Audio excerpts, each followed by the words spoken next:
morning to you all, and a blessed Sabbath. I'd like to greet you all in the comfort of your homes and say blessed Sabbath to you all as we meet in the study, very extensive study, to find out who exactly are God's people, who are the promised ones, the promised Israel of the last day. So I want to welcome you all so we can get on to this study, which will take a while for us to understand. And today being a Sabbath, the 21st of November, we still have another Sabbath tomorrow, which is the feast of the ceremonial Pentecost. What do we mean by ceremonial Pentecost? It means in that day is the day which will coincide with, it's an antitype of the feast of Pentecost, where the 144,000 will be receive their latter rain, and then after some years of harvest in the church, then that day which the Gentiles will receive their latter rain again is tomorrow. It coincides with tomorrow, which is a feast of Pentecost. 7 days, 7 weeks from the Feast of Tabernacle. Like it was 7 weeks from the Passover to the Pentecost. Now this is 7 weeks from the Feast of Tabernacle to this day, which is tomorrow, which is the feast of the ceremonial feast of Pentecost. So that's why we have to celebrate that day as a feast, so that when the actual Gentiles are receiving their latter rain on that feast, we will all understand. Yeah? So we are going to study in full who are God's people. Last week when we were studying, we saw that we read a verse where there was Pharaoh's dream.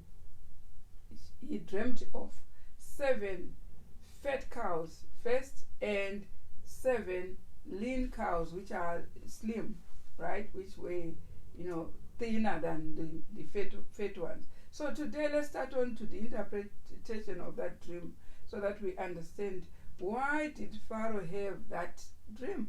And we see that Joseph interpreted that they were going, in their time, they were going to have 7 years of famine, of plenty first, and then later on 7 years of famine.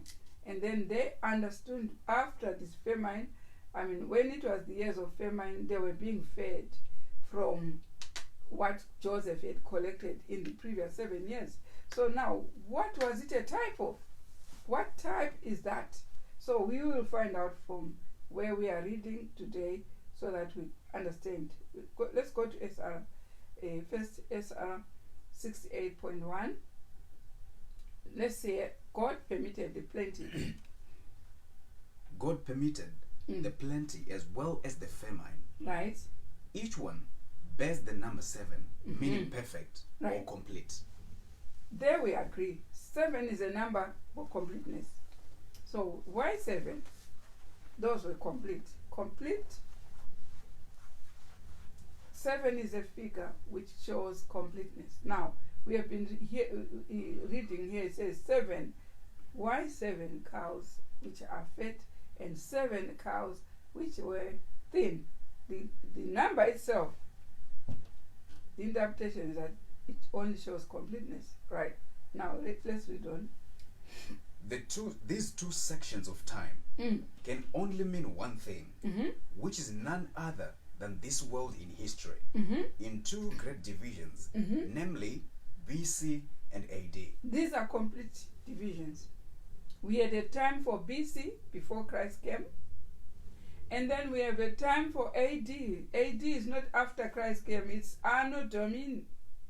So do we have a time called BC and then Anno Domini, which is AD? We are living in the time of the AD, or the New Testament. And then those who lived in the time of BC are those who lived in the time of before Christ came. So these 2 sections of the 7 lean and 7 fat and 7 lean are representing these 2 time periods. Right? Let's read. With the cross as the dividing line. Right. The 7 years of plenty represent the Old Testament period in which time God gave plenty. For by his holy prophets, Right. he stored it in the great storehouse. Right. What we Why today did we have so many prophets from the time of Moses until the time of John the Baptist? These were all prophets. What were they there for? They were to feed a basis of our salvation. That's where they stored so much knowledge. Where are we getting this knowledge from? If you go to the 10 Commandments, you find they are all from the Old Testament. If you go to anything, whether the feast, they are all coming from the Old Testament. So the prophets, they stored a lot of food for us to learn in the New Testament. And those who say they cannot read the Old Testament, they only want the New Testament, they have a lot to go back to, because you will never understand the New Testament without the Old, because the Old Testament, the prophets had stored knowledge for us. Daniel is in the Old Testament. And Old Testament, without understanding Daniel, you can't understand Revelation. So you have to have the storage first from the Old Testament. Now read on. Yeah. the 7 years of plenty. For example, let's hear for Matthew chapter 11, verse 13. What does it say? Matthew 11. Yeah, verse 18. Just stay away already. Oh, sorry. Mm-hmm. Verse 18. Mm-hmm. For all the prophets in the law Right? prophesied until John. Right. All these prophets, they prophesied until John the Baptist. Why were they doing? Why was God raising Jeremiah, Isaiah, all these prophets until Malachi, Micah, everyone, Zechariah, Ezekiel? Why were they there in the Old Testament? There was storage, the storage of food, like it was in Joseph, storing food for you and me. Now, without the Old Testament, you won't understand the New Testament. So, Matthew chapter 11, 13, it says, for all the prophets and the law prophesied until John. Right? And what? It is for this reason Right? that Jesus made the above statement. Right? For we have no other thus far. Right. This is the reason why God said all the prophets prophesied until John. Why? For this reason, they were storing the information for us. They were, let's not disregard the Old Testament. It's got all the precious gems for you and me to be saved. Without it, without understanding, you see all these prophets, Zechariah 6, Zechariah 4, Daniel, all these prophets are how the kingdom is going to be established. They are all stocked in the Old Testament. No, without it, you'll just be saying, I'm waiting to hope in the cloud. That's it. But the prophecies are pointing to a kingdom. The kingdom that should be established. So why bypass what the prophets stored for us? You understand? Now let's read on the point 2 on the second paragraph there. In 7 years. In the 7 years of plenty, which is BC, Which is the BC, before Christ came, right? God stored his word in the Bible to feed the world. Right. So that was what Joseph did in the land of Egypt. He stored all the food on the 7 years of plenty for people, for the whole world to be nourished in the years of famine. Right? In the 7 years of famine, AD, God, who at sundry times and now, in diverse this is manners. Hebrews chapter 1 verse 1. I often hear people talking about this Hebrews and using this verse to nullify the prophets in the New Testament, but it's not there for that. It's just not understanding that Hebrews 1 verse 1. We need to understand why it is there. Now let's read from Hebrews 1 verse 1. God, Verse 1. God, Mm. who at sundry times right, and in diverse manners right, spake in time past unto the fathers by the prophets, right. hath in these last days spoken unto us by his Son. And some people take this verse and say, okay, after the New Testament, it's now God just speaks to us through his Son. How does he speak to you through his Son? How?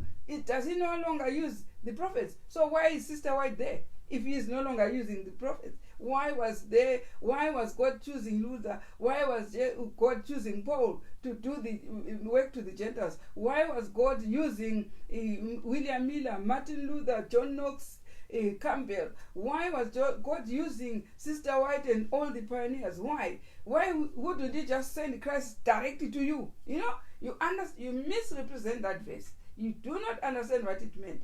He spoke, we will understand what he meant by that verse, Hebrews 1 verse 1, that he spoke to us through the prophets. He was storing the food through his prophets. And now when we are in the New Testament time, we will understand that the same food which was stored in the Old Testament comes to us through accepting Christ. And then the prophets are sent. You understand? That's what it all means. Not that now he's no longer using prophets, he's coming direct to us. You do not understand that verse. It only means in this time, he will still come to us after accepting Christ, then speak to us still through the prophets. If not, then why Sister White came? Is she not a prophet? Was she not being led by Christ to speak to us? When we accepted Christ, then she was talking to us through Sister White, isn't it? Talking to us through William Miller, Martin Luther, everyone, isn't it? So if that verse you use it to nullify prophets, then you do not understand why we were raised by a prophet, which is Sister White.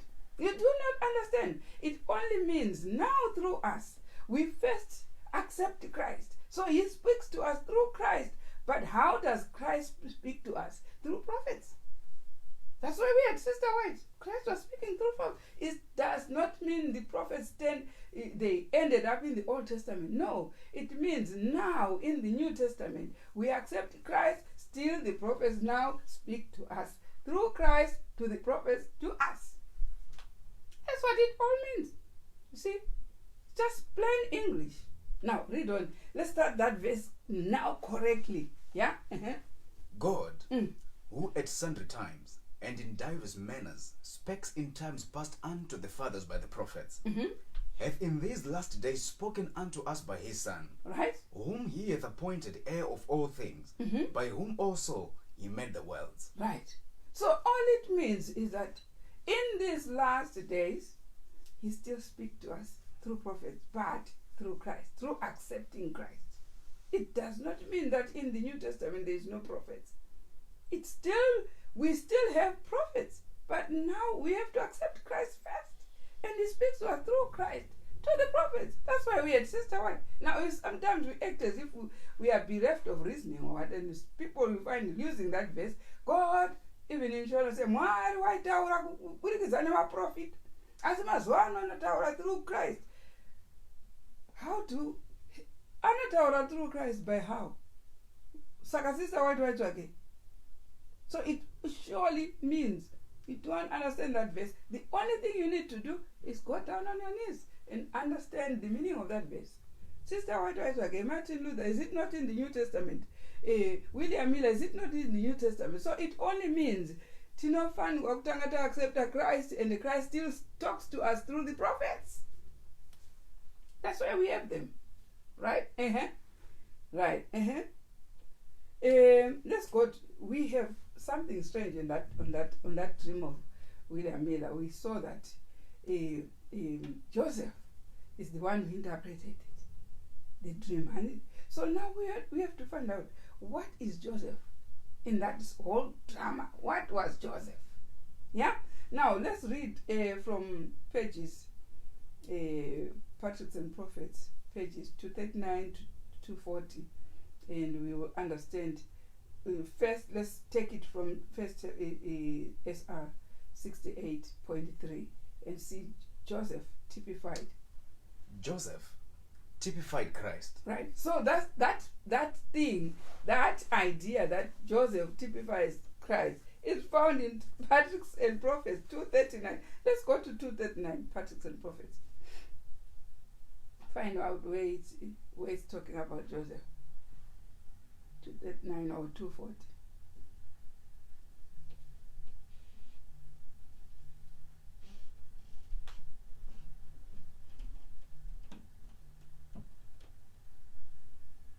So you'll find out when you read both 239 and 240. I'll give you that homework to find out for yourself. But here we are finding Joseph typified Christ.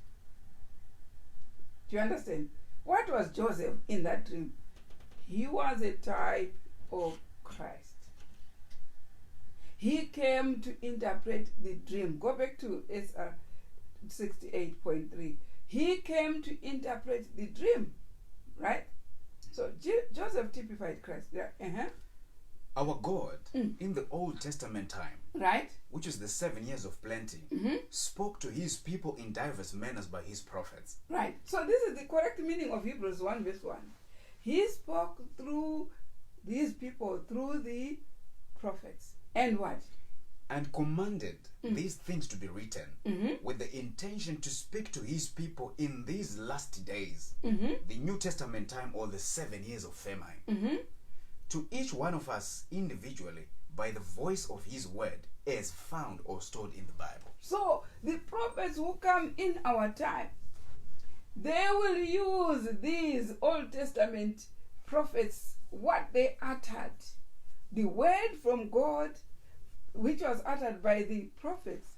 The prophets in our time will still use the Bible to interpret to us what the prophets in the old has stored for us. Do you understand, waiters? They stored the truth for us in the Old Testament. And in the New Testament, he still raises prophets now to use what these other prophets stored for us. And we have to go through Christ to understand what these other prophets stored. This is exactly what Hebrews means. Now, go to page to 69.1. Yeah, thou shalt. We have a verse there coming from Genesis chapter 41 to verse 40 to 44. Right, read for us. Verse 40. Thou shalt be over my house, and according unto thy word shall all my people be ruled. Only in the throne will I be greater than thou. Right, that is Pharaoh now talking to Joseph. After interpreting the dream, it was so perfect, clear. The dream was so clear and perfect to Pharaoh. And then he says, right, you, Joseph, thou shalt be over my house. Now he's being given a big job to govern. So you shall rule over my people. And according unto thy word shall all my people be ruled. So he's now being, appointed as a ruler of the whole Egypt. That's Joseph. And then he says, only in the throne will I be greater than you. Only the person who he doesn't rule is Pharaoh, but the rest were under Joseph. Why? He interpreted the dream. Only that. He had a special spirit from God. And that was enough qualification. No degree could surpass that qualification. Do you understand? Right. And Pharaoh. And Pharaoh said unto Joseph, See, I have set thee over all the land of Egypt. Right. And Pharaoh took off his ring from his hand and put it on Joseph's hand and arrayed him in vestures of fine linen and put a gold chain about his neck. And he made him to ride in the second chariot which he had. And they cried before him, bow the knee, and he made him ruler over all the land of Egypt. Do you see what Joseph did? Right. And Pharaoh said unto Joseph, Yeah. I am Pharaoh, Right. and without thee shall no man lift up his hand or foot in all the land of Egypt. Do you see what qualification Joseph, from prisoner to a ruler of the whole land? Why? Because he just interpreted the dream. And God worked through Joseph to make sure the dream is clear, and to make sure, and that dream needed work to be done. And that's why Joseph qualified for that work. Do you understand? It was a marvelous promotion from God. Yeah? And it says here, no greater favor. No greater favor or honor could Pharaoh have shown to Joseph. Right? And all the Egyptians bowed down to him. As we proceed in this study, we shall prove beyond a doubt that Joseph is a perfect type of Christ. We want to see, is it true that Joseph is a perfect type of Christ? So that we understand the relevance of that dream. So we cannot just say, Old Testament, we forget about it. When there were so much dreams that pertain to our time, that point to our time, we have to go back deeper to find out who are the promised Israel. Who is Israel by promise? who are God's people in the last day. Do you understand? Now let's hear. We want to find out from the second paragraph there, 69.2, if whether Joseph typified Christ. So let's read on there. If Joseph typified Christ, right? So then who was Pharaoh? Because we have seen Joseph now is going to rule, but on top of him there is Pharaoh. Now, but who is Pharaoh? Right? If Joseph typified Christ, yeah.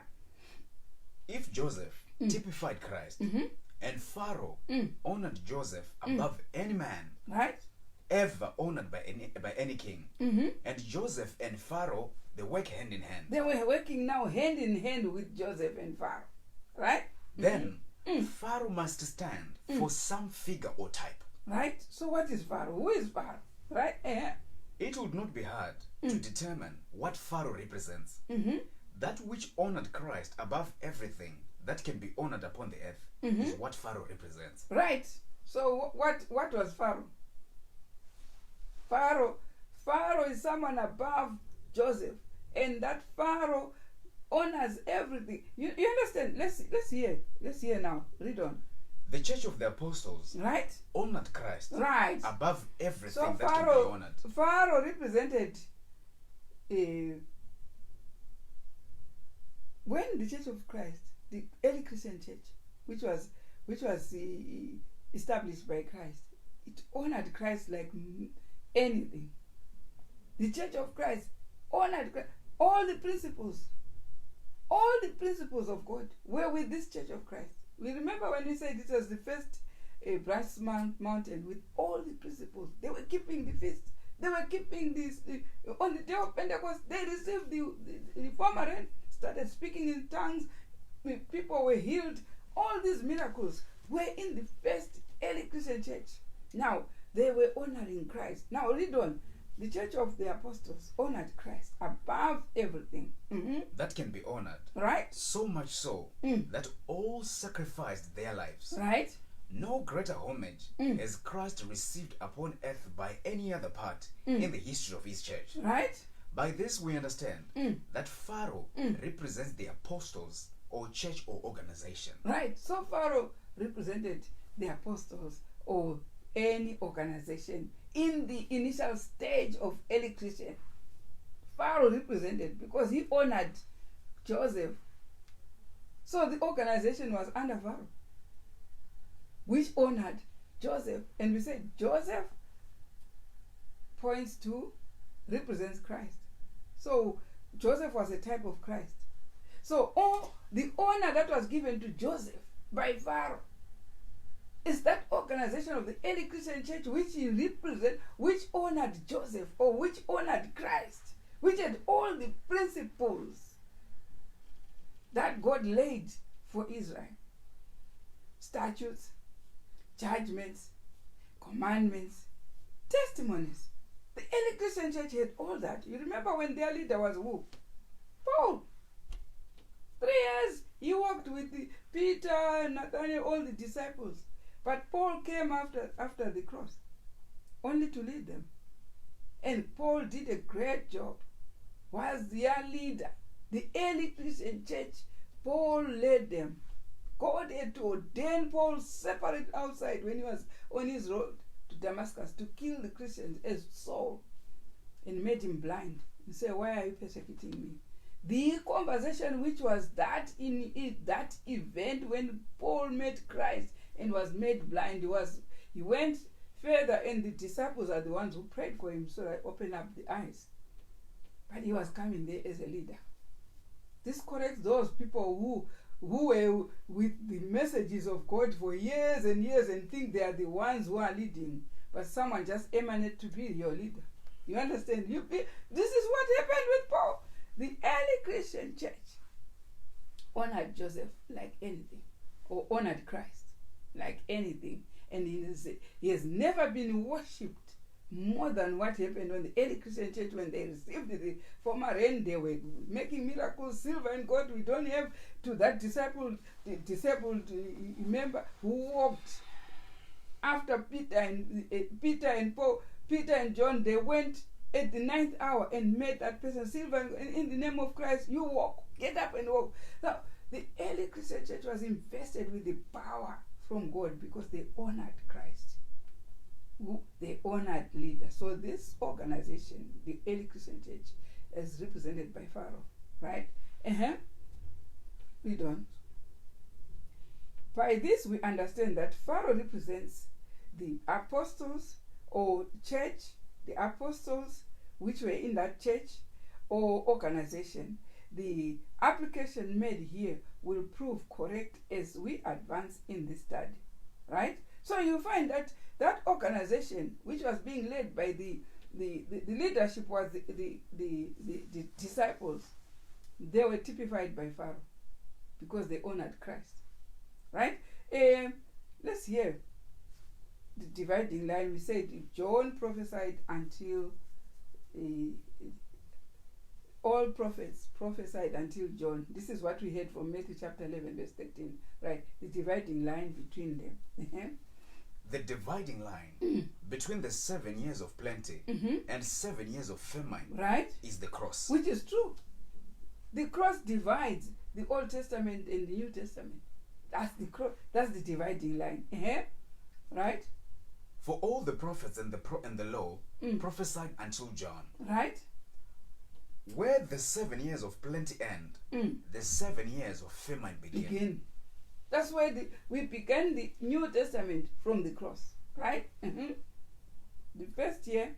The first year of famine is the beginning of the Church of Christ, right? At the time of the apostles. The Church of Christ began at the time of the apostles, and these are the first leadership of that church.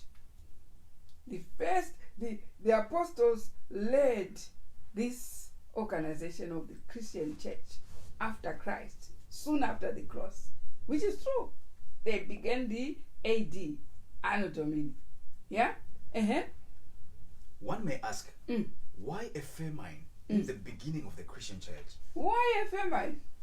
Because the 7 years of famine began exactly when the 7 years of plenty stopped. So why do they begin with a famine? Right? One may ask, why a famine in the beginning of the Christian church? Did they not get sufficient corn? Did they not get sufficient truth? The early Christians? Yes. Yes, but they got it from the great storehouse, the Bible. Right. In the same way as the Egyptians received their corn in the years of famine. Right. From the immense storehouse at the hand of Joseph. Right. At the hand of Joseph, who typified Christ, isn't it? At the hand of Christ, what was their Bible? The early Christian church, what was their Bible? What did they call Bible? When they read their scriptures, what were they reading from? The early Christians. Because we saw all this St. Peter, Timothy, they haven't been written yet. Do you understand? So what was their Bible? It was the Old Testament prophets, what they wrote. This is what they were using. When Christ was preaching on these 3.5 years, he was using the prophets like Jeremiah, Isaiah. He would fulfill all that they wrote and saying, they wrote of me. Now, he is the founder of the Christian church. So what are the leadership of that Christian church using as a Bible? The Old Testament. This is their literature. This is what I'm surprised that the Christians of this later generation, they say they don't use the Old Testament. And yet, what were the early Christians reading? What were they reading from? From the Old Testament. These prophecies, they were so invested in the truth of the Old Testament. That's their textbook. That was their textbook. And Christ leading them with all the prophecies, leading them. And what he was uttering was according to Jeremiah, to the other prophets. So where was their storage of information? In the Old Testament. Now, read on. The 7 years of famine began when the Egyptians came to Pharaoh for bread. Right. And Pharaoh told the Egyptians, go unto Joseph. Right. This we saw. Let's go to Genesis chapter 41, verse 55. Want to see, is it true? Genesis chapter 41, verse 55 to 56. What does it say?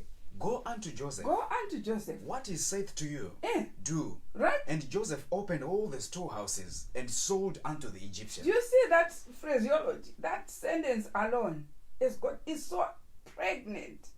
What does it mean? Now let's hear.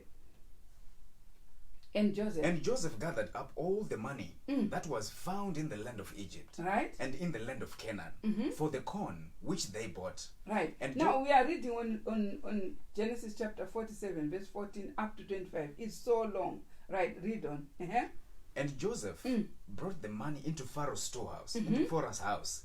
And when money failed in the land of Egypt, right, and in the land of Canaan, right, and all the Egyptians came unto Joseph and said, Give us bread, right, for why should we die in thy presence? For the money faileth. And they brought their cattle unto Joseph, and Joseph gave them bread in exchange for horses. They were buying bread. What was the exchange? A horse, horses. A big horse was equivalent to a loaf of bread. Did you hear what they were doing? When Pharaoh invested Joseph with the authority to rule the whole of Egypt, look at what was the exchange rate. It was one big horse for a loaf of bread, right? And what was the transaction there? Let's hear. And for the flocks and for the cattle of the herds, right? And for the asses, right? And for the asses, and he fed them with bread for all their cattle for that year. They brought cattle only to receive bread, corn from Joseph. And when that year was ended, right, they came unto him the second year. And you see, they're counting the years of famine. Those are the first year. This was the transaction. What was the transaction? A horse for bread, cattle for bread. Now, that was the transaction in the first year. Let's hear the second year. When that year was ended, they came unto him the second year and said unto him, We will not hide it from my Lord, how that our money is spent. My Lord, also hath our heads of cattle. There is not aught left in the sight of my Lord, but our bodies and our lands. Wherefore shall we die before thine eyes, both we and our land? Buy us and our land for bread, and we and our land will be servants unto Pharaoh. Right? And Joseph bought all the land of Egypt for Pharaoh. All the cattle, everything was now with Joseph. Now they've got no money, nothing. What is left with them? To be servants. Okay, let's come and work for food. Did you see that? It was now extensive on the second year of famine. They were now, all this, imagine, is an allegory.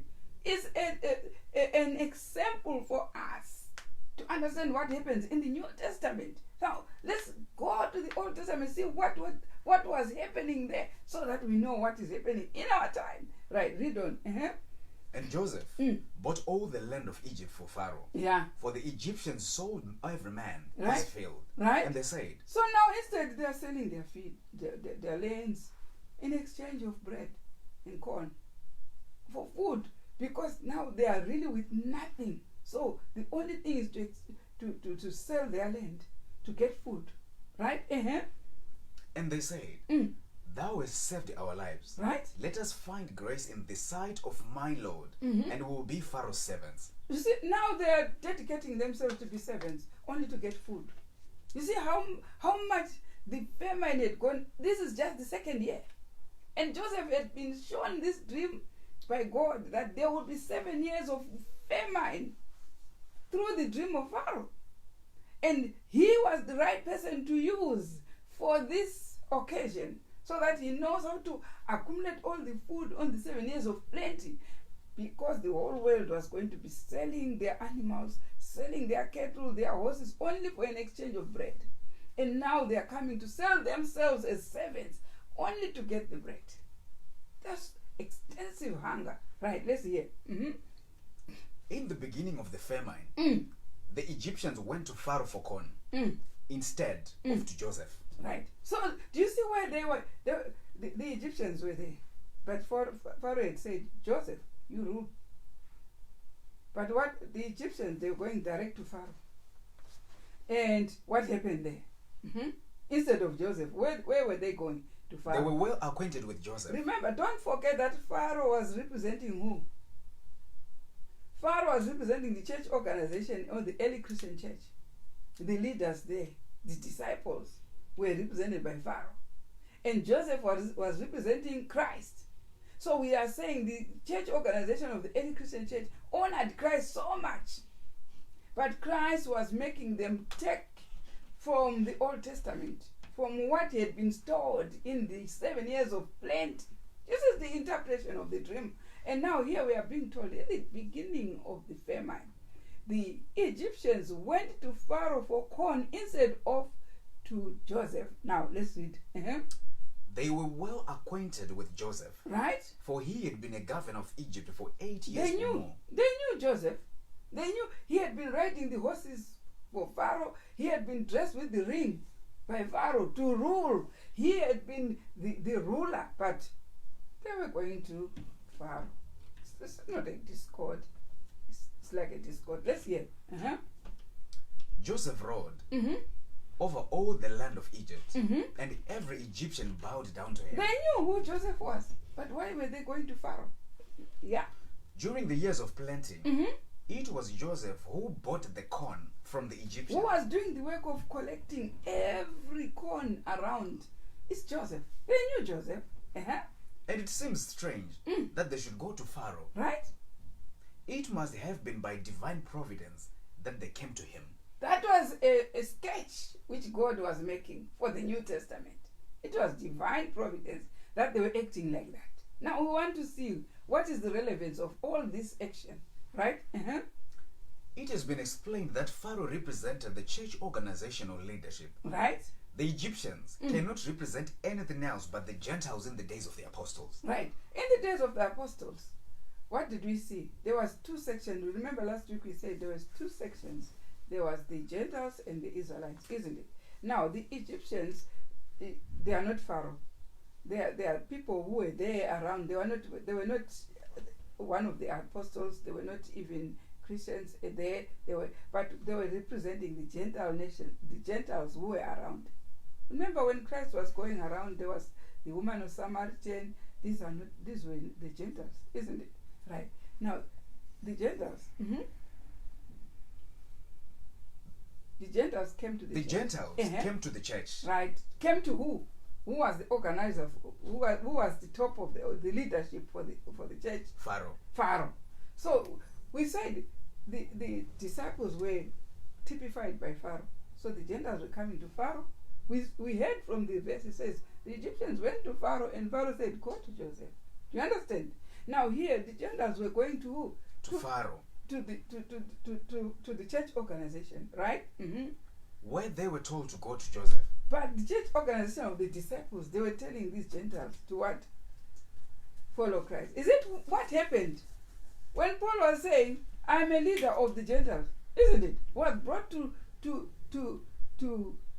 be an apostle of the Gentiles, isn't it? Now, the Gentiles were going to Paul. And what was Paul doing? Sending the Gentiles to Christ. Now, this is the allegory which is behind that. That Paul was introducing the Gentiles to Christ. So that's why these Egyptians were going to Pharaoh for corn. And after going to Pharaoh for corn, Pharaoh will say, go to Joseph. You get it? It's straightforward, right? What he said to you, do. And Pharaoh will say, go to Joseph. And what Joseph will say, you should do. Right?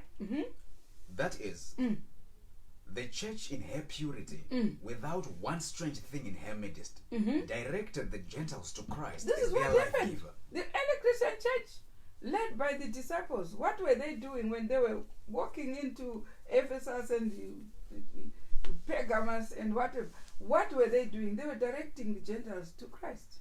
This is what happened. As Pharaoh directed the Egyptians to Joseph. Right. So Joseph really typified Christ. Because that's what Pharaoh was doing. Directing the Egyptians, go to Joseph and you get Joseph to give you what? To give you all the corn.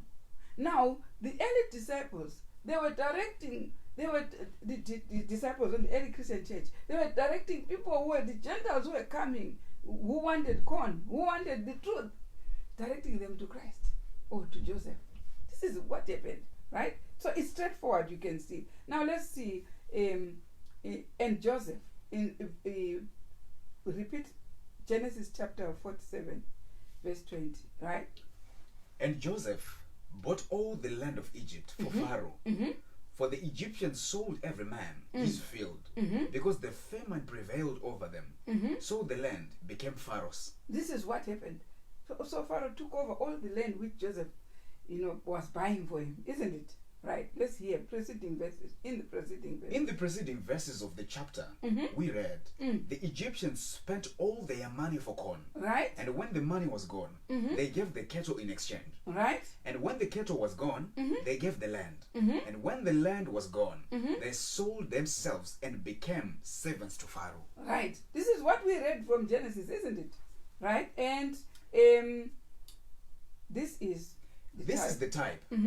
But of the fulfillment of this type, we read in the following texts. Go to Acts chapter 4, verse 32 to 37. Let's see what was happening in the early Christian church, which will be an antitype of what was happening when they sold everything. They sold their cattle, they sold even themselves as servants just for the corn or just for the truth. Let's hear from Acts chapter 4, verse 32 to 37. What was happening there? Verse 32. And the multitude of them that believed were of one heart and of one soul. In the early Christian church, when people were coming as converts to the church, multitudes of them were believers, right? They were Christians, believers, right? Neither say any of them that aught of the things which possessed was his own. Right. But they had all things common. All things were everyone was so united. They neither said this belongs to anyone or this one. Everyone was everyone's business, isn't it? And with great power, right, gave the apostles witness of the resurrection of the Lord Jesus. Right. And great grace was upon them all. Neither was there any among them that lacked. Right. For as many as were possessors of lands and houses, right, sold them. Do you see what they're doing in the New Testament, in the early Christian time? They are even selling their houses, their lands, only to get corn. This is what happened when in the years of famine, the second year we saw everything was being sold, only for corn. Did you see that? Right? Neither was there any among them that lacked. Right. For as many as were possessors of lands or houses sold them. Right. And brought the prices of the things that were sold and laid them down at the apostles' feet. This is what happened in the New Testament. A perfect fulfillment of the 2 years of famine, initial years of famine. Perfect fulfillment. This is what they were doing to Joseph. And now this is what they are doing to the early Christian organization. You understand? Now, read on and says, thus Jew and Gentile sold all. Just under Acts 4 verse 32 there. Thus Jew and Gentile sold all houses and lands and brought the prices and laid them at the apostles' feet. Right. And became servants to the church. This is what happened. They now became servants to the church. They brought everything to them, to the feet of the apostles. Like they did bring everything to the feet of Joseph. This is what happened. Now, who are these people? By promise, we are going to get them until we get to the last, to our day or to our even future. We will find out who are these promised people, who were like the Israel of Old Testament. Who are these Israelites, spiritual Israel in the New Testament? Who are they? Right. Let's read also from Acts chapter 5, verse 1 to 10. Right. But a certain man, as we continue in Esau, named Ananias, right, with Sapphira his wife, sold a possession, right, and kept back part of the price. Right. But there was someone who sold and kept some piece of land. You remember Ananias and Sapphira? This is not a new story. Right? And what happened? His wife also being privy to it, and brought a certain part, and laid it at the apostles' feet. But Peter said, Ananias, why hath Satan fill thine heart to lie to the Holy Ghost, and to keep back part of the price of the land. And Ananias, hearing these words, fell down and gave up the ghost. Right? Thus, any who pretended to sell Uh-huh. and held back part of the price Right. received in the days of the apostles Died. just as those who would not sell all to Pharaoh in Egypt. Jesus said, sell all and follow me. Right. So we see the type meeting antitype.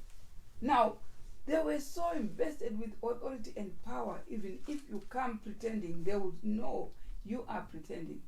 They were so spirit-filled that you would not lie to the early Christian organization. They will know you are lying and you will drop dead. Do you see how strong and powerful they were? Now, let's hear another verse which is so interesting. Let's go to Genesis chapter 47, the part of verses 20 and 21, right? Verse And 20. Joseph, start where it says, and Joseph, yeah, And Joseph bought all the land of Egypt for Pharaoh. right? And as for the people, Eh. he removed them Eh. to cities from one end of the borders of Egypt even to the other end thereof. Right. So you see, he is removing people from one end to another. You see, that was all being caused by famine. The famine did all that, right? And, right, this type.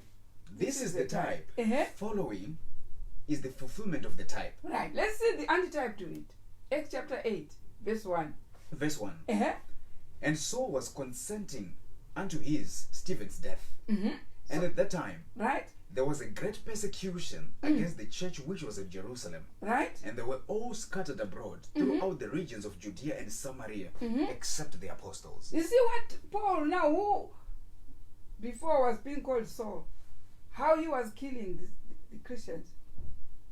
This is an antitype of what was happening in Egypt. What was happening? Joseph. Anyone who did not obey Joseph was dead. Is it what was happening? The antitype is the leader of the apostolic church was Saul, which was Paul. And he killed the Christians. He did before he was called Paul. Right? Now let's hear again from 72.3 there. It will be noticed. It will be noticed that the apostles were at home in Jerusalem, and there is no record where the apostles sold their land. Do you see? The apostles didn't sell any land. Ananias, Sapphira, and the rest in the early Christian church, they were selling land, bringing to the feet of the apostles. But the apostles remained in Jerusalem. They were not selling anything. They were not doing anything. We saw that. Now let's hear why. Now, we call the type of the latter. Now let's see to Genesis chapter 47, verse 22. Right? Only the land of the priests bought he not. Right? For So the when he was priests- buying their land, removing people from everywhere, but there was some section where he did not do that. Now, who is that? Only the what? Only the land of the priests bought he not.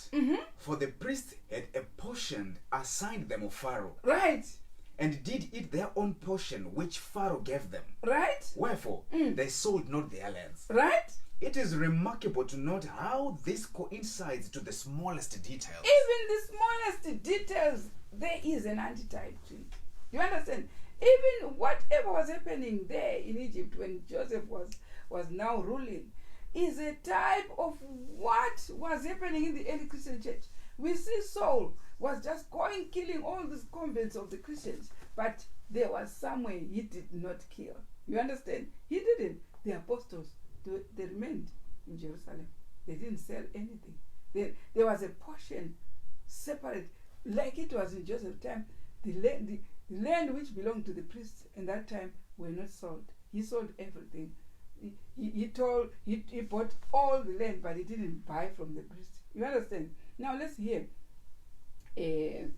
Genesis chapter 45, verse 10 and 11, right? We saw that when Israel arrived in Egypt in the second year, or the year of famine. So what happened? 45, verse 10 to 11. Verse 10. Mm-hmm.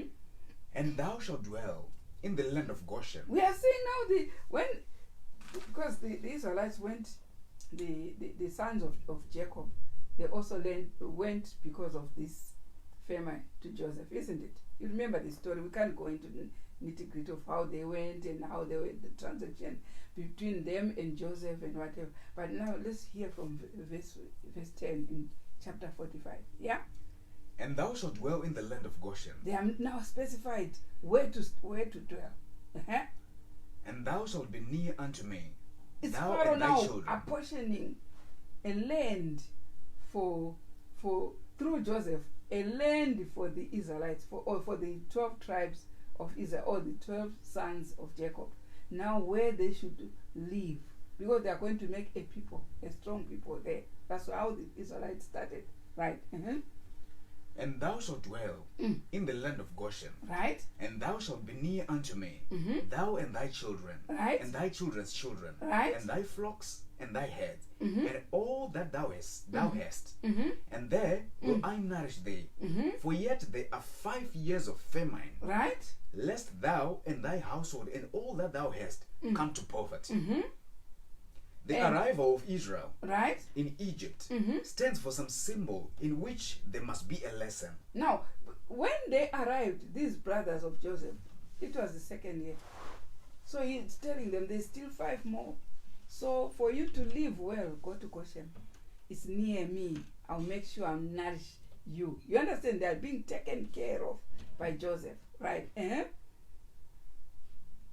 The arrival of Israel Right. in Egypt Mm-hmm. stands for some symbol in which there must be a lesson. Right? Note that this lesson cannot be for the early part of the Christian church. For Israel came in the second year of famine. Right. So it can't be the early part. It's somewhere in the midst when the early Christian churches already started, because it was in the second year. So otherwise, if it was in the beginning, it should have started with all the 7 years before they come to pass. But now it's in the midst of the 7 years of plenty, which is the second year when they arrived. There's still 5 more years, right? The lesson then intended here is for a later period in the history of the church. Right? If we are to know the truth of the incident and the lesson intended to be derived from it, reference must here be made to the number of souls which entered into Egypt. Right? How many souls entered on that second year from the house of Israel, from the 12 brothers? Now there are 11 brothers, of course. Joseph is another, the 12th one. But how many souls entered under that household? Let's hear from Genesis chapter 46, verse 27. Right? Verse 27. And the sons of Joseph, Right? which were born him in Egypt, Right. were 2 souls. And all the souls of the house of Jacob, Mm-hmm. which came into Egypt, were 70. Right. 3 score. A score is 20. So here we have how many scores? 3. So if we have 3 scores, we have 60. And then plus 10. 3 score and 10, which is 70 years. Did you hear that?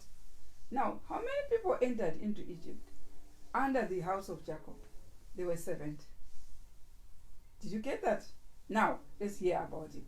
The Bible. The Bible says, all the souls who came into Egypt were 70 in number. There were 70 in number. From the verse Genesis chapter 46, verse 27, there were 70, which is 70 in number, right? If we can, in some way, find the meaning of the number, then we shall understand the lesson. When Moses, with the children of Israel, came to Sinai, right? he organized the church there. When he organized the church, how many elders did he choose? 70 elders. Let's hear from it, right? When Moses with the children of Israel came to Sinai, he organized the church there, and in organizing, selected 70 elders. This is what he did. Why 70? Why not 60? Why not 90? He had 70. But look at the type. The Israelites, the children of Jacob, when they entered Egypt, from Genesis chapter 40, chapter 27, 46, verse 27, they entered Egypt when they were 70. Now we see Moses organizing the church under Sinai in the wilderness. choosing 70 elders? Why 70? Why was he choosing 70 elders? Now let's hear. This same organization, Yeah. years later, crossed the Jordan and went into the promised land. Right? There, they had the Sanhedrin, which was composed of 70 men. Now when they crossed the Jordan, how many members of the Sanhedrin were there? 70. Why 70? Always 70 here. 70 children entering, 70 elders, and 70 also a Sanhedrin crossing the Jordan. Now why? Thus, the number 70 is a symbol of church organization. Now, when you say 7 is a symbol of completeness. Now we have 70 is a symbol of church organization. Because we see Moses organizing his church with 70 elders. Because we see the sons of Jacob entering Egypt with 70 members. And we see the Sanhedrin crossing the river Jordan with 70 Sanhedrin. 70 is a symbol of church organization. You understand? We are studying. Let's enjoy this study. Right? The meaning then is that there will be a church organization sometime in the history of AD. Right? Now, the meaning of that 70 there, it only shows after the early Christian church, they were still expecting another reorganization sometime in the years of famine. Right? Because now we are seeing they entered after 2 years of famine. So it means that Christian church couldn't be representing this organization. There was a organization future to the 2 years of entering Egypt, which was a type of the 70 people who entered Egypt under the sons of Jacob. So we still have another organization after, which occurs in the seven years of plenty. Now the meaning then is, repeat that one. If this is true, the meaning then is that there will be a church organization sometime in the history of AD. If this is true, then that church which Christ with the apostles organized must disband. Right. So the meaning is that the one that had been established by Christ, the early Christian church, was going to disband, or that organization was going nowhere. It was going to be disbanded. Now, let's hear. And of necessity be reorganized. And then later on, be reorganized. Do you see that? Why? Because we have 70 of the children who entered after 2 years. So that was a warning that there is still another reorganization. This early Christian church was going to disband, and then we still have another reorganization later. Right? When again organized, it would partially fulfill Joel 2:32. Right? Let's go to Joel 2:32. And in the remnant, verse 32, and in the remnant whom the Lord shall call. Right? So we are saying, who are these people who are called? There is a remnant which God is going to call. Now we're saying, who are these promised Israel? Or spiritual Israel? Because there is a remnant Joel is talking about who are going to be called. Right? And of course we saw the 144,000. There are another reorganization. If you do not know that, the 144,000 are sealed. Why are they sealed? To be reorganized. Not to enter heaven, but to be reorganized into another church triumphant. It's a reorganization. Right? The 2,300 days or years of Daniel's prophecy in the 8th chapter gives us the entire truth of the church history to 1844. Right? So the 2,300 from 457 BC to 1844, it gave us an organization which started in 1844. Right? Right? Until which there was no call for reorganization.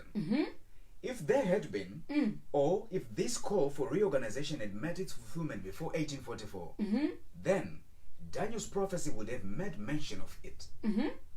As the prophecy is silent, and there is no prophet of God, reason since the church fell into papal power about AD 538 to 1844. Then the truth of the symbol was yet in the future. Right. So we still have a reorganization in the future after the Dark Ages. Now we want to find out this as the prophetic period, right? As the prophetic period ended in 1844, the 2,300 days ended in 1844. the most holy place in the heavenly sanctuary was opened, into which Christ entered. Entered. We all believe he entered in 1844, right? In autumn, on the Day of Atonement, right?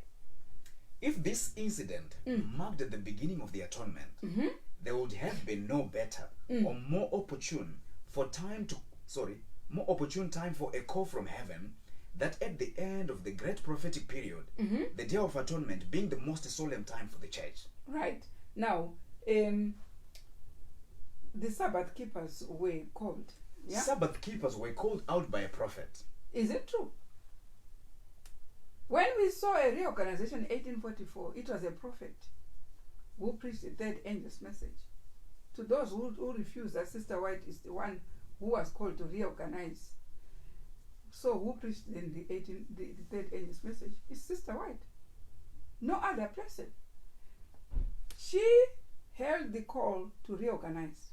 And what? Sabbath keepers were called out by a prophet, and are practically the only people who believe in the 2,300 days. Of course. That's a fundamental belief. We are the only people who have proclaimed it since 1844. Now let's hear from Revelation chapter 14, verse 6 to 7. Verse 6. And I saw another angel fly in the midst of heaven. This is a reorganization from William Miller. Having the everlasting gospel to preach unto them, right, that dwell on the earth, right, and to every nation and kindred and tongue and people, saying with a loud voice, right, fear God and give glory to him, for the hour of his judgment is come, right, and worship him that made heaven and earth and the sea and the fountains of waters. Right. So Sabbath keepers only can fulfill the type, right, for just as at this time they were called by a prophet of God, right, to organize as a denomination and to proclaim the glad news, right, this gospel in the world, in this generation. Thus the symbol 70 made its fulfillment at that time. Did you hear the 70? It was pointing to the reorganization by Sister White, right? Let's hear again, since still another thought on the experience of Israel when Joseph's brethren came into Egypt. Right? You remember that incident? They went directly to him for corn. Right. You see, when they were in Egypt, they were not going to Joseph, but they were going where? They were going to Pharaoh. And Pharaoh would say, go to Joseph. But now here, we have seen an experience when Joseph's brethren came. We saw the Egyptians, they were going to Pharaoh. But when Joseph's brethren came, the sons of Jacob, they did not go to Pharaoh. They went to Joseph. Did you hear that? This was a unique observation. So let's hear. When Joseph's brethren came into Egypt. Now let's see in Genesis chapter 42, verse 6. Yeah. Verse 6. And Joseph's brethren came. Right. And bowed them down themselves before him with their faces to the earth. Right. This is what happened. They bowed their faces with their faces to the earth, bowing to Joseph. They did not go to Pharaoh. Right? Then the sons of Jacob were strangers in the land, and knew not their brother who was governor. They didn't even know that this is the very Joseph they sold. Right? They providentially came not to Pharaoh. They didn't go to Pharaoh as the Egyptians did for corn, but directly to the right person. Right. Joseph. Right. So we saw in that verse where the Egyptians were going direct to Pharaoh, and Pharaoh would direct them to Joseph. But these ones, when they came, they went direct to Joseph. They did not do what those did. Right? There is a significance to that. Right? In contrast to this, the Egyptians, who should have known better, being acquainted with the rule of their country. They knew Joseph already. The Egyptians, they knew Joseph. They saw him collecting the coins in the 7 years of plenty. They knew him. They should have gone directly to Joseph because they saw him collecting. Now what happened? In contrast to this, the Egyptians, who should have known better, being acquainted with the rule of their country, went to Pharaoh for corn. Right. But their king told them to go to Joseph. Right. what he said to you, do. Right. The Egyptians must have known Joseph, being their governor for more than 8 years by that time. In the 7 years of plenty, it was Joseph whom they sold the food, which he preserved for the time of famine. Right. Joseph rode in Pharaoh's chariot over all the land of Egypt, and all the Egyptians bowed down to him. Thus, it would have been impossible for them to be ignorant of him. This being a symbol, it can only find its fulfillment in the following narrative. There is a following narrative for that symbol, isn't it? Now let's hear. The Egyptians, which are the Gentiles. We saw when Paul was preaching to the Gentiles, isn't it? That leadership there, or the early Christian, was preaching to the Gentiles. Now, so when we say Egyptians or Gentiles, you are acquainted with that, yeah? The Egyptians or Gentiles went to Pharaoh, which was the leadership of the early Christian church, for right? corn. The apostles directed the Gentiles, or the converts, to Christ as Pharaoh directed. They said, go to Pharaoh. Go to Joseph.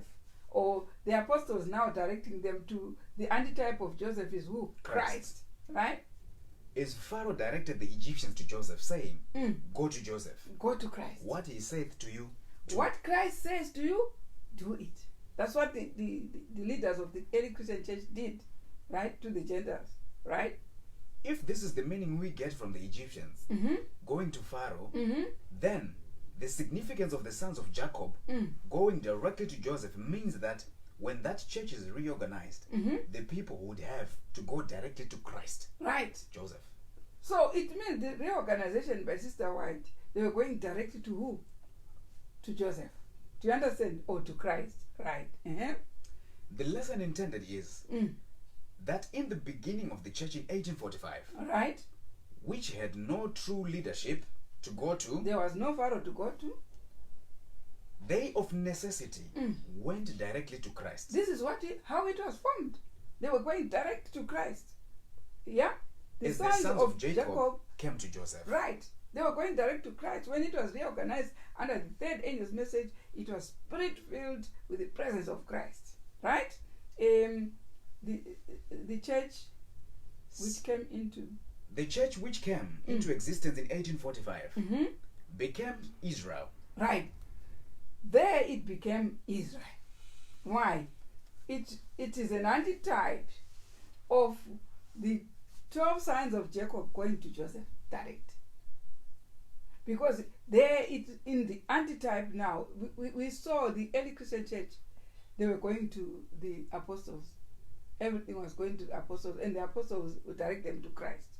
But here in our state, they were going direct to Christ. Right? And what? The church which came into existence in 1845 became Israel, the movement from which the true Israel, the 144,000, and that's why we are going to have the 144,000 coming direct from there, the reorganization by Sister White, where they were now on the first seal, which Sister White is going to preach, and then we will be preceded by 2 more other seals to make them 3 seals. But this is the Israel which was in the New Testament, which was an antitype of that Israel, which was a type. You understand? Right? In the movement from which the true Israel, you have read that. It will be noticed. It will be noticed that the names of the fathers after the flesh, and by the promise coincide. To prove that, the names of the father of the church. When we have Sister White, she was married to a guy called who? James. Now, what is the other name of James? Jacob. Is it true? Is it true that Jacob was not a coincidence, or James was not a coincidence to be the husband to Sister White, because she was reorganizing a church where the 12 tribes of Israel will produce the 144,000? Is it true? Now, so is the name then?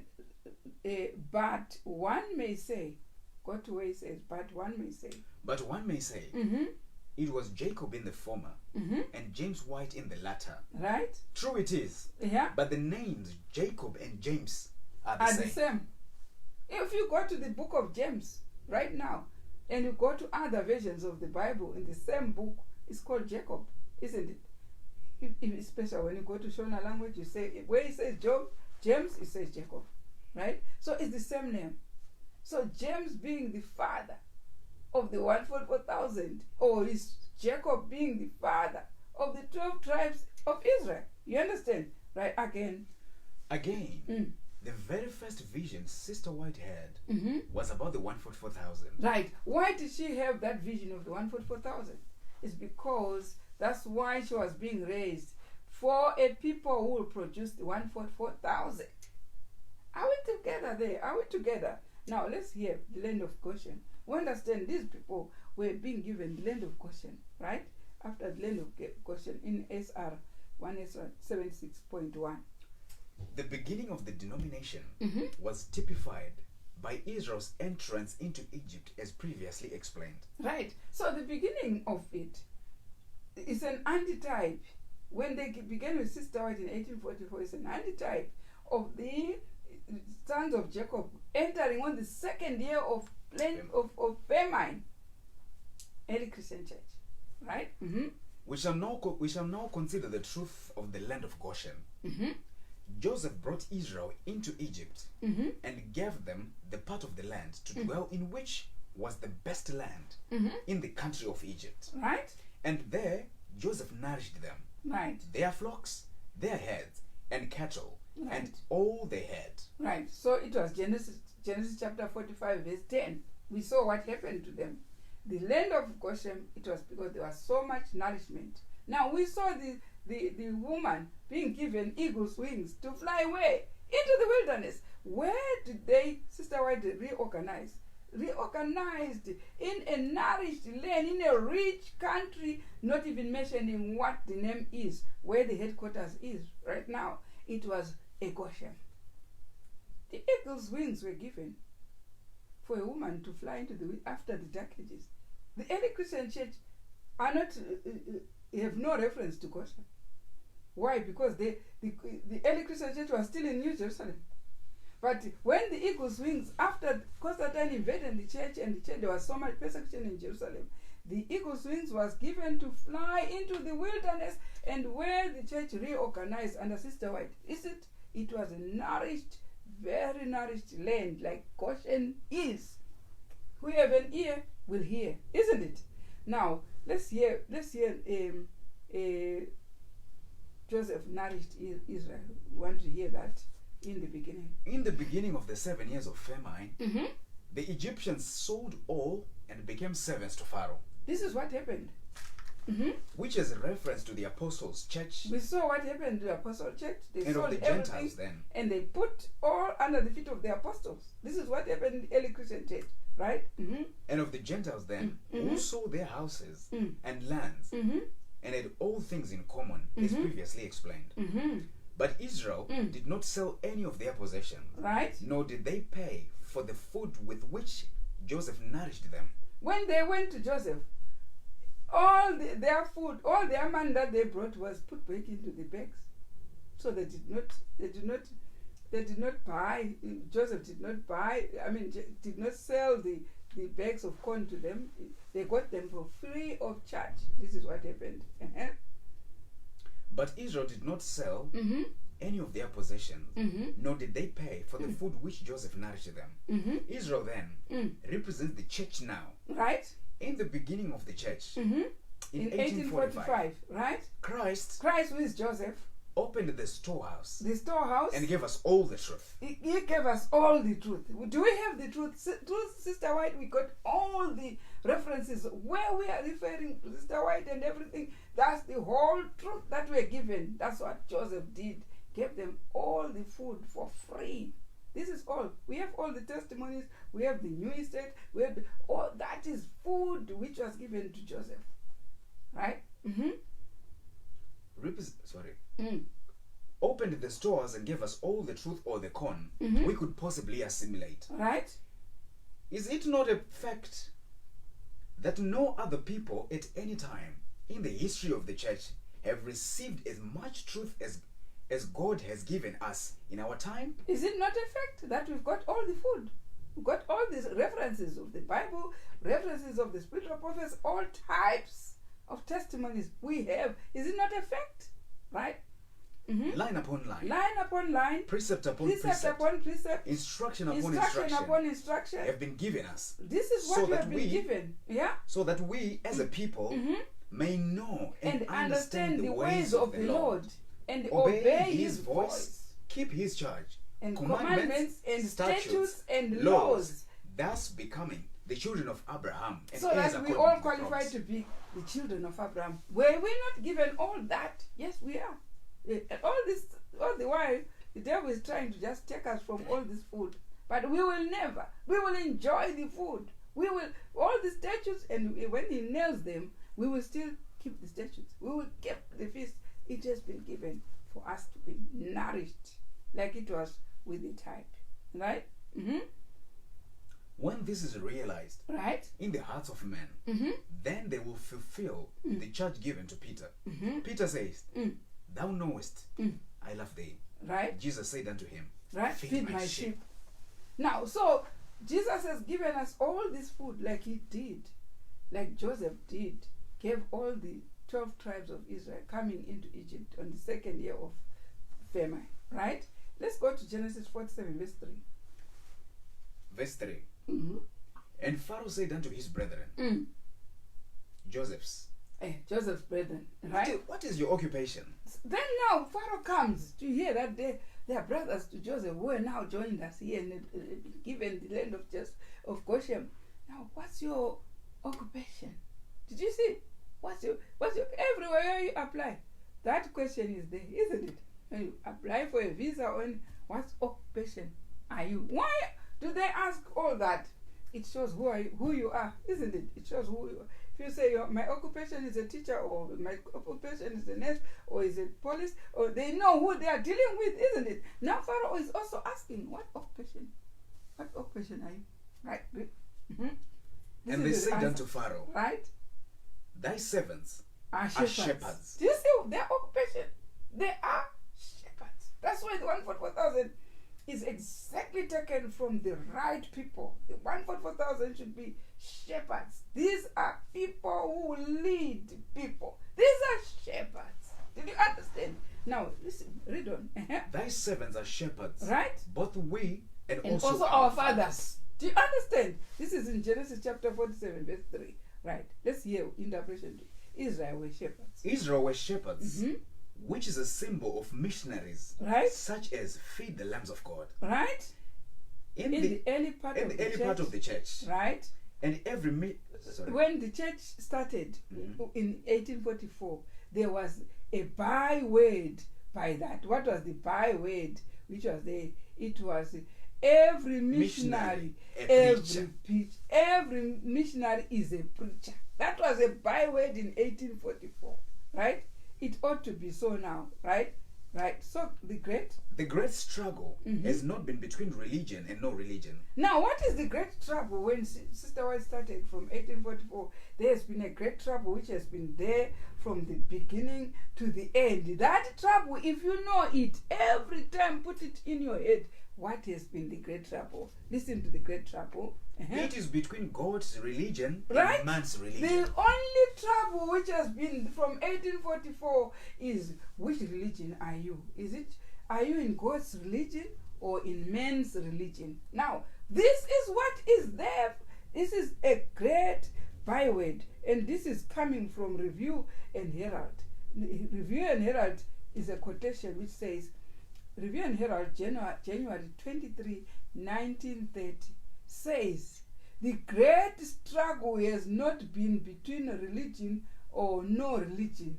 It is between God's religion and man's religion. That's the great trouble from 1844. That's what we have until today. We have two people in the last reorganization. What two people? Or people who follow people or people who follow God? There are two. Man's religion, and this is from Review and Herald, January 23, 1930. If you know, this is our problem. We have many people following men and few people following Christ. For it is really a road which needs a lot of commitment to follow Christ. So how many should be many there? the broader road.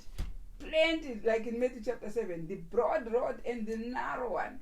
These two roads, they have man's religion and God's religion. That's the great byword. Now let's go to another thing. Exodus chapter 1 verse 8. Let's hear that. Yeah?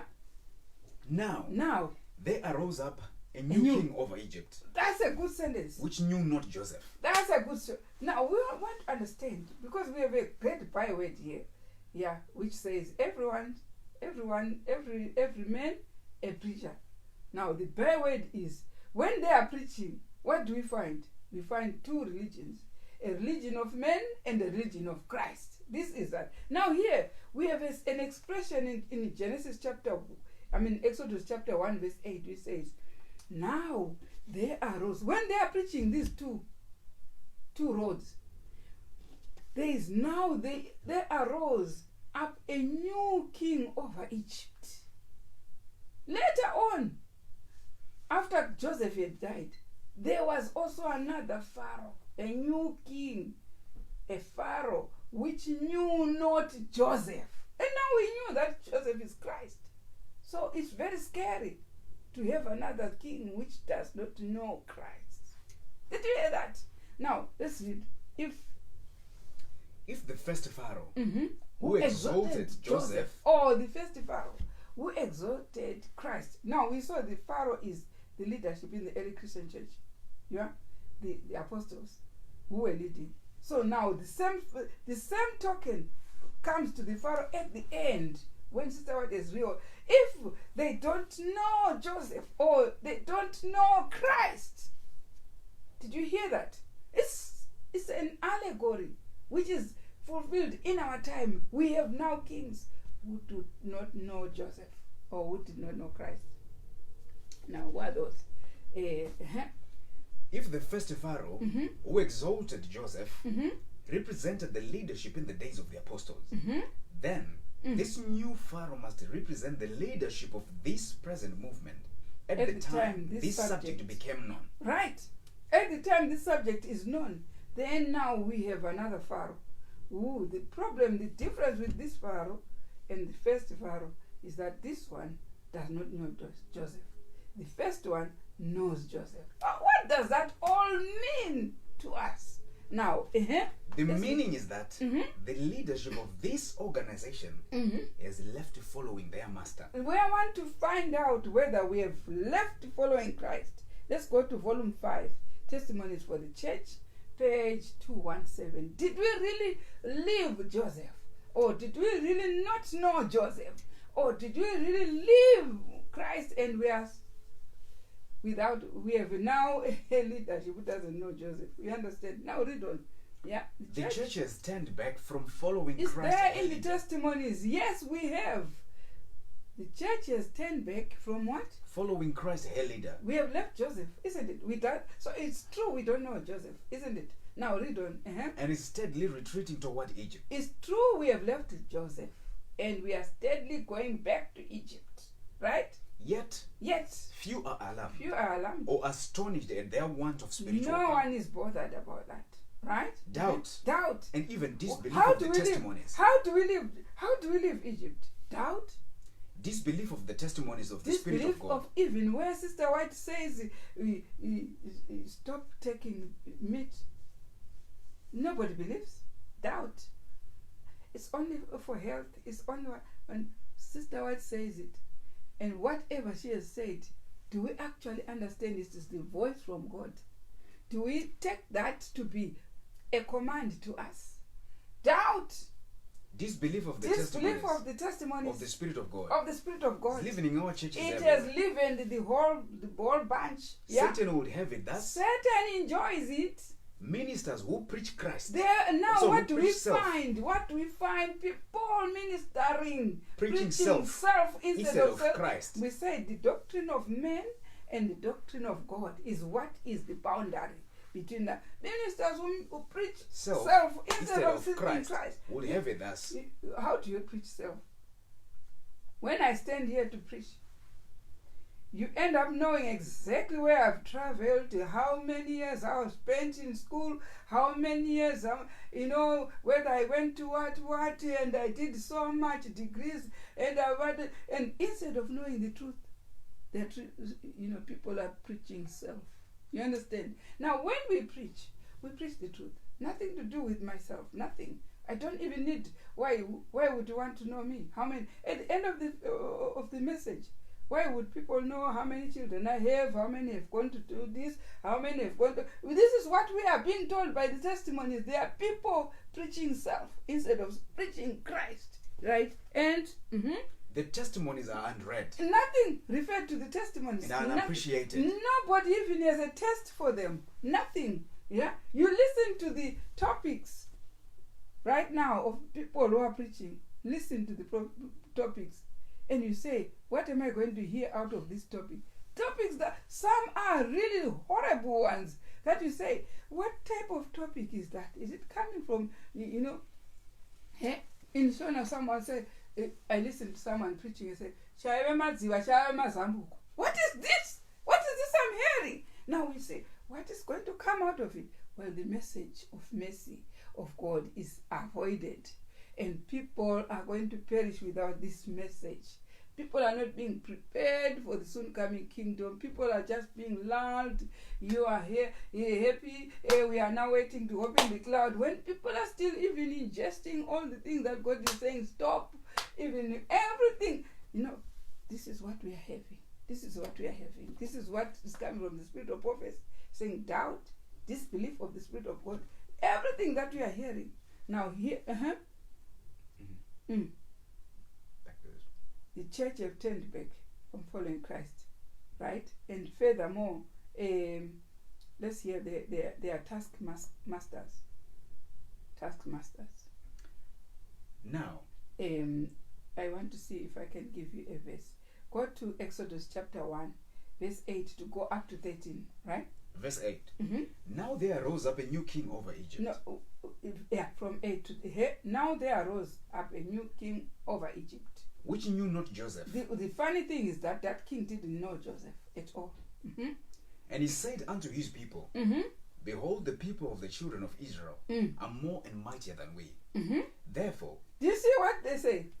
The very first thing, because doesn't know Joseph. Those people are being many. So, next thing, they are going to overpower us. Yeah. So what happened, right? And behold, the people of the children of Israel are more and mightier than we. Therefore, they did set over them taskmasters to afflict them with their burdens. Right? And they built for Pharaoh treasure cities, Pithom and Ramses. But the more they afflicted them, the more they multiplied and grew. But the more they were afflicted, the more they multiplied. And Pharaoh was troubled.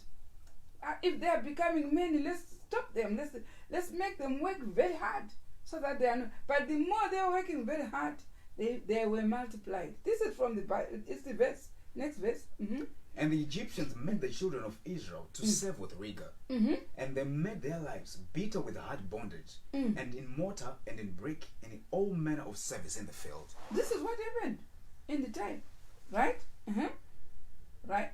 The children of Israel. The children of Israel, said Pharaoh, are too strong and mightier. And they saw that they are too strong and mightier, than we. Let us deal wisely and reduce their strength.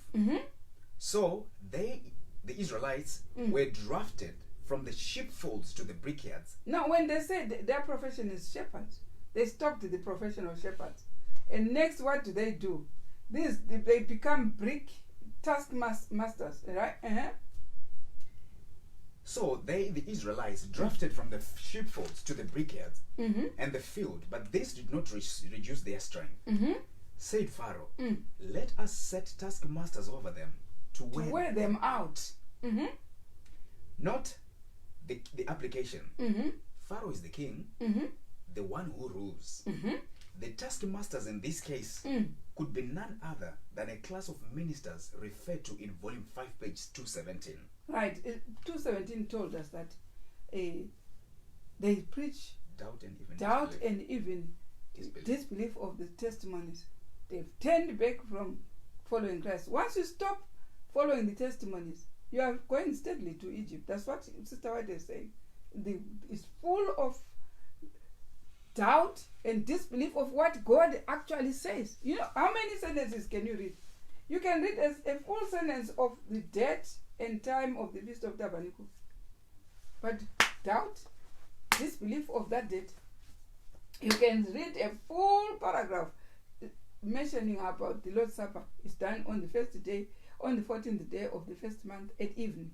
But you find people during the day calm doubt and disbelief of the Spirit of God. You understand? So now here we have heard it from Testimonies for the Church, volume 5, page 217, where it's coming from. Because we left Joseph. We left Christ, our leader.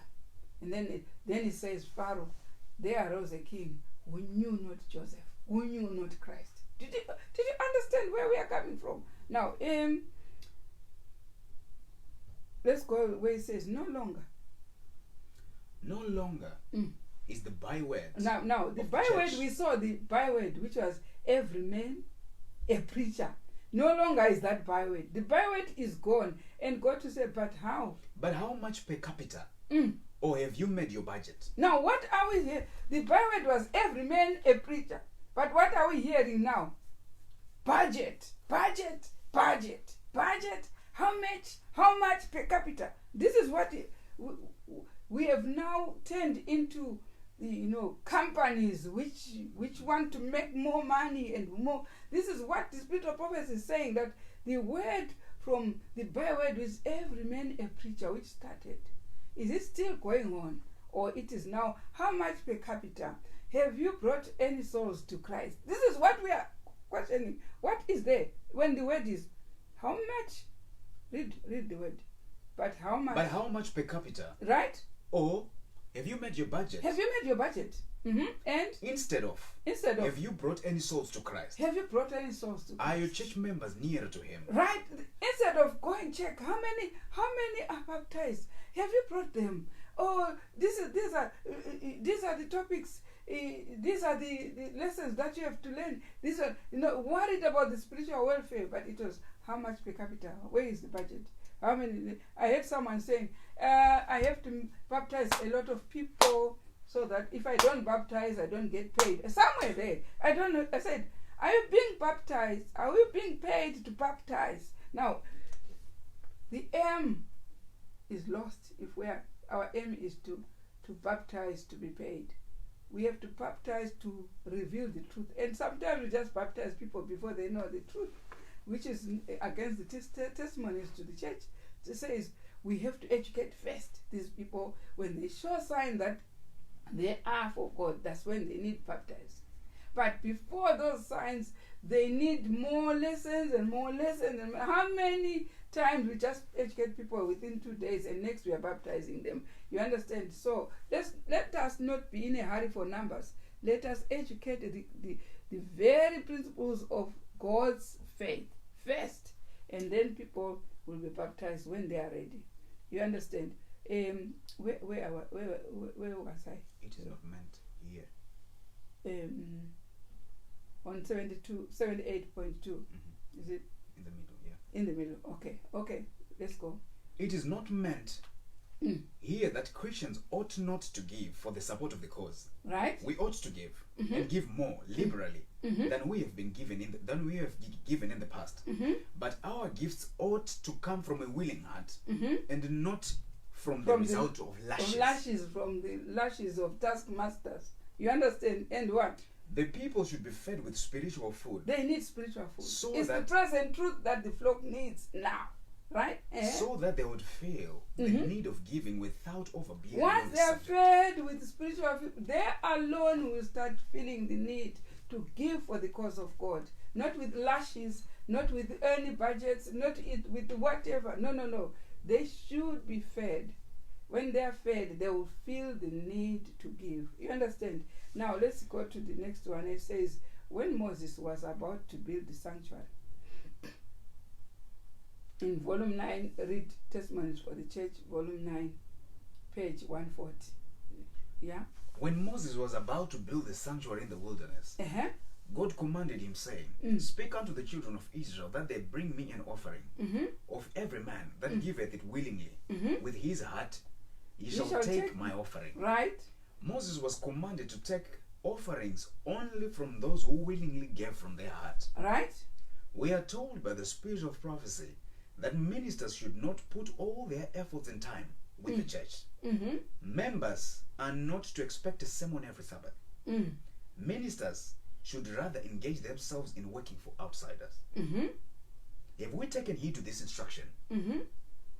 For example, now, if we see the admonition from the spirit of prophecy, it shows how we should be working just to uplift the spiritual, interest of the people. Not more based on budget, not more based on numbers of souls. All that will quell away the spirit of learning.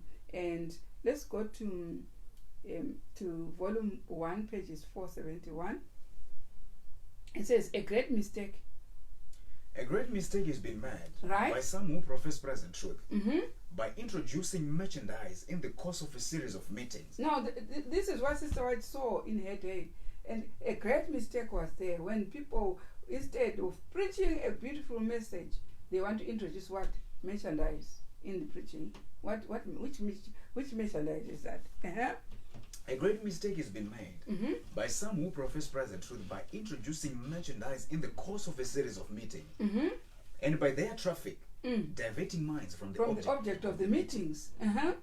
If Christ were now upon the earth, right, he would drive out these peddlers and traffickers, right, whether they be ministers or people, with a scourge of small cords, and when he entered the temple anciently.